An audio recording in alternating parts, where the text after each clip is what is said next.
कहानी की शुरुआत में हम एक सुधीर नाम के आदमी को देखते हैं जो रेलवे में टीसी की नौकरी करता था।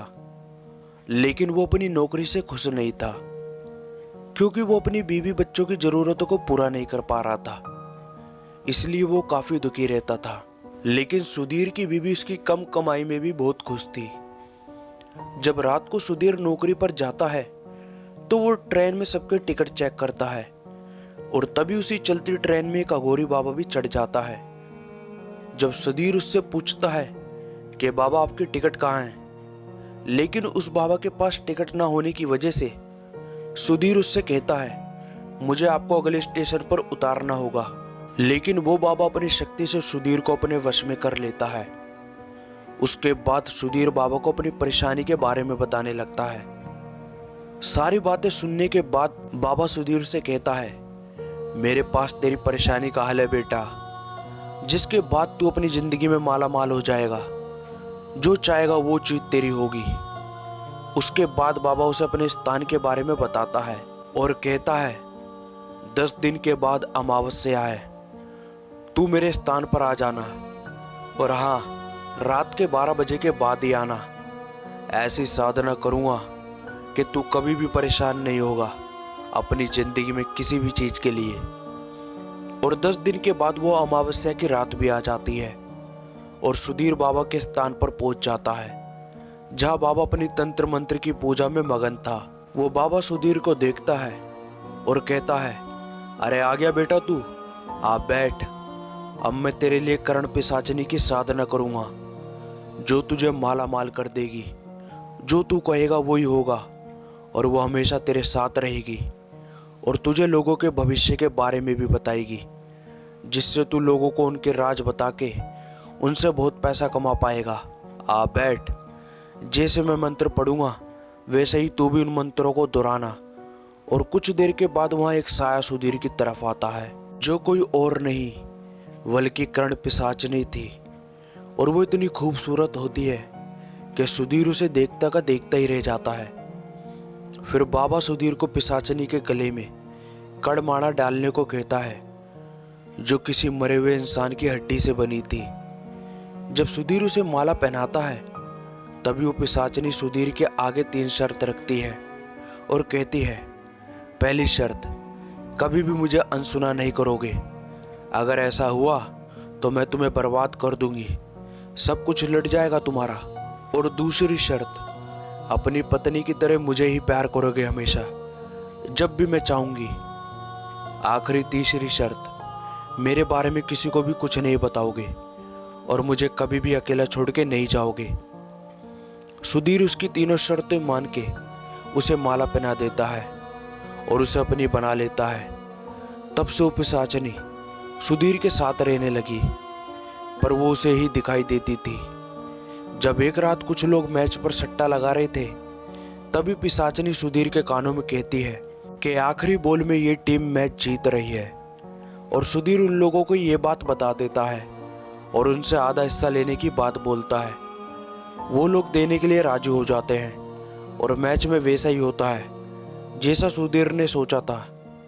और अब उसे यकीन हो चुका था कि वो जल्दी माला माल हो जाएगा। फिर वो अपने घर जाके अपनी पत्नी को 35,000 रुपये देता है और कहता है अब घर में हमेशा इससे भी ज़्यादा पैसे आएंगे। लेकिन काव्या इतने सारे पैसे देख के हैरान हो जाती है और सुधीर से कहती है कि इतने पैसे कहाँ से आए, तुम कुछ गलत काम तो नहीं कर रहे हो ना। पर सुधीर कहता है तुम अपने काम से काम रखो, बाकी मुझ पे छोड़ दो। और हाँ, आज से मैं अलग कमरे में सोऊंगा अकेला, तुम बच्चों के साथ सोना। सुधीर का ऐसा व्यवहार देख के काव्या हैरान हो जाती है। रात को फिर सुधीर कर्ण पिशाचनी के साथ अपने कमरे में शारीरिक संबंध बनाता है और तभी काव्या को पायल की आवाज आती है सुधीर के कमरे में से। जब वो कान लगा के दरवाजे पर सुनने की कोशिश करती है तभी सुधीर अचानक से दरवाजा खोलता है और काव्या पर बहुत गुस्सा करता है और उसे वहां से जाने के लिए कहता है और खुद भी कमरे में चला जाता है। और अब सुधीर समय के साथ साथ बहुत बड़ा भविष्यवाणी करने वाला अंतर्यामी बन चुका था। वो लोगों को उनके भविष्य के बारे में बताता था जिसके बदले वो उनसे काफी सारे पैसे लेता था। तभी एक दिन एक आदमी सुधीर से कहता है, बाबा मुझे मेरी पत्नी पर शक है कि उसका किसी और के साथ संबंध है। तब करण पिशाचनी सुधीर के कानों में कुछ बताती है। तब वो उस आदमी से कहता है कि तुम्हारा संबंध भी तो तुम्हारी सेक्रेटरी के साथ है और तुम्हारी पत्नी को इसके बारे में सब पता है, इसलिए वो ऐसा कर रही है। वहां पर बैठे सारे लोग ये सुन के हैरान हो जाते हैं। फिर सुधीर उस आदमी से कहता है कि चिंता करने की कोई जरूरत नहीं है, बहुत जल्दी तुम करोड़पति बनने वाले हो। वो आदमी जल्दी ही मरने वाला है और अपनी सारी दौलत तुम्हारी पत्नी के नाम करके जाएगा। और उसी रात करण पिशाचनी उस आदमी को मार डालती है। फिर अगले दिन वकील उस आदमी के घर जाके बताता है कि अनुज सक्सेना अपनी सारी जायदाद आपकी पत्नी के नाम करके गए हैं। ये सुन के वो आदमी काफी खुश हो जाता है और अगले दिन सुधीर के पास जाके उसको 5 लाख रुपए देता है। सुधीर अब बहुत पैसे वाला बन गया था और लोग भी इसके पास दूर दूर से अपना भविष्य दिखवाने आते थे। और दिन पे दिन सुधीर का लालच भी बढ़ गया था और वो अपनी पत्नी और बच्चों से भी दूर हो गया था लालच की वजह से। और अपनी पत्नी से संबंध बनाए भी काफी समय हो गया था उसे, और काफी नशे में भी रहने लगा था। अपनी पत्नी के साथ भी मारपीट करता था और पिशाचनी सुधीर को उसकी बीवी बच्चों से दूर करे जा रही थी। वही सुबह अगले दिन काव्या अपने बेटे को देखती है तो उसे बहुत तेज बुखार चढ़ा हुआ था और काव्या काफी घबरा जाती है। फिर वो सुधीर से अपने बेटे को हॉस्पिटल ले जाने को कहती है, लेकिन तभी करण पिशाचनी सुधीर का हाथ पकड़ उसे रोक लेती है और उसके कान में कहती है, तुम्हारा बेटा मरने वाला है। और ये बात सुधीर अपनी पत्नी से कहता है और काव्या चिल्ला के सुधीर से कहती है, ये तुम क्या कह रहे हो, वो तुम्हारा बेटा है, तुम उसके लिए ऐसा कैसे कह सकते हो। पर सुधीर इतना कह के वहां से चला जाता है। लेकिन काव्या जल्दी से डॉक्टर को फोन करके घर आने को कहती है और दूसरी तरफ सुधीर अपनी सभा लगा चुका था, पर वो लोगों से एक सवाल के बदले 2 लाख रुपए मांगता है और कहता है 2 लाख है तो सवाल पूछो वरना यहाँ से जाओ। पर आधे से ज्यादा लोगों के पास वहां इतना पैसा नहीं था, इसलिए वो लोग उठ के वहां से चले जाते हैं। और सुधीर उन पर गुस्सा होकर बोलता है, भिखारी लोग, जब औकात नहीं है तो क्यों आते हो मुंह उठा के। पर करण पिशाचनी सुधीर के कानों में कुछ कहने जाती है। तभी सुधीर उसको रोक देता है और अपनी मनमर्जी करता है और पिशाचनी का वचन तोड़ देता है। तभी वो वहां से गुस्से में गायब हो जाती है। फिर एक आदमी सुधीर को 2 लाख रुपए देकर अपने बारे में कुछ पूछता है, लेकिन सुधीर कुछ भी नहीं बता पाता है क्योंकि करण पिशाचनी वहां से गायब हो चुकी थी। उसके बाद वो आदमी सुधीर को ढोंगी बाबा कहने लगता है। तभी वहां से सारे लोग उठ के जाने लगते हैं और सुधीर उनके ऊपर गुस्सा होकर चिल्लाने लगता है। तभी सुधीर को एक जोर से थप्पड़ लगता है और वो पिशाचनी उससे कहती है, मैंने तुमसे कहा था कि मुझे कभी भी अनसुना नहीं करोगे। और तभी उसी रात सुधीर के बेटे को प्यास लगती है और वो पानी पीने के लिए उठता है तो जग में पानी खत्म था। फिर वो किचन में पानी पीने के लिए जाता है, पर फ्रिज में सारी बोतल खाली थी। और अचानक से करण पिशाचनी सुधीर के बेटे को पानी पिला के मार डालती है। वहीं अगले दिन सब उसकी मौत का मातम बना रहे थे और सुधीर को भी अपने बेटे की मौत का बहुत ज्यादा दुख था और वो उसके करीब जाना चाहता था, लेकिन करण पिशाचनी उसको पास जाने से रोक रही थी और कहती है, अगर तुम अपने बेटे की लाश के पास गए तो मैं तुम्हें पूरी तरह बर्बाद कर दूंगी। जो मैं कहती हूँ वही कहो तुम। उसके बाद सुधीर कहता है, इस लाश से मेरा कोई रिश्ता नहीं है, ले जाओ उसे यहाँ से। फिर बाद में सुधीर को एहसास होता है कि वो तो मेरा बेटा है और वो पिशाचनी के आगे बहुत गिड़गिड़ाता है कि मुझे जाने दो मेरे बेटे के पास, बस एक बार मैं उसे गले लगाना चाहता हूँ।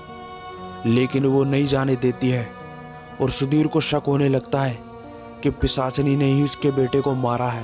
तभी करण पिशाचनी सुधीर के कान में बहुत तेजी से चिल्लाती है और उसके कान से खून आने लगता है और पिशाचनी सुधीर से संबंध बनाने को कहती है, लेकिन सुधीर उससे मना कर देता है और वो पिशाचनी का दूसरा वचन भी तोड़ देता है, जिससे वो काफी गुस्सा हो जाती है और उसे घसीट के कमरे में ले जाती है।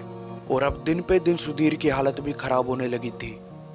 उसके पास धन दौलत भी खत्म हो गई थी और काव्या भी उसे छोड़ के चली जाती है। अब पिशाचनी रोज उसके साथ संबंध बनाई जा रही थी। सुधीर परेशान होकर अपने आप को मारने की कोशिश भी करता है, पर पिशाचनी उसे मरने भी नहीं देती है।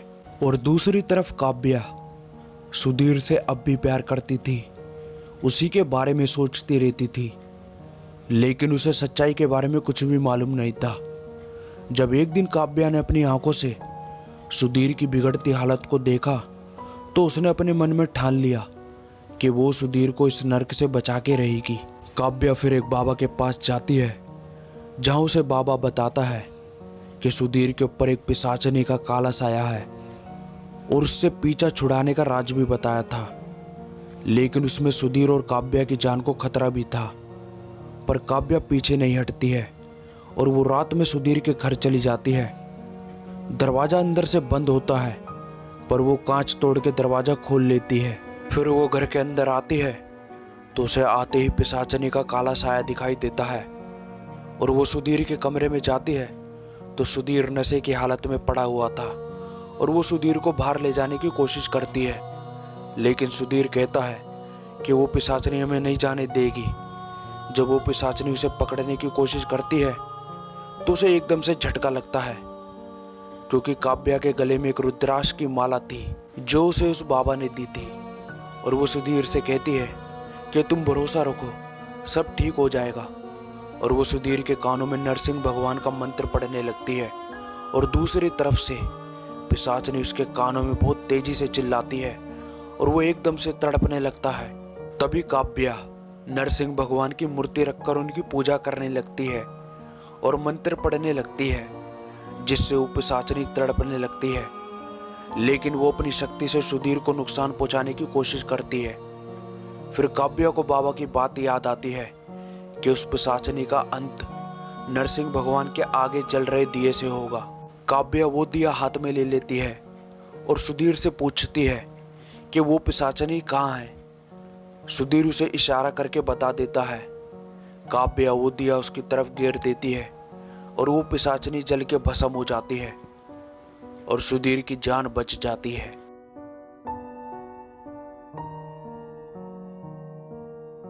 तो दोस्तों, ये कहानी आपको कैसी लगी हमें कमेंट करके जरूर बताएं और वीडियो को लाइक और चैनल को सब्सक्राइब जरूर करें। मिलते हैं अगली कहानी में।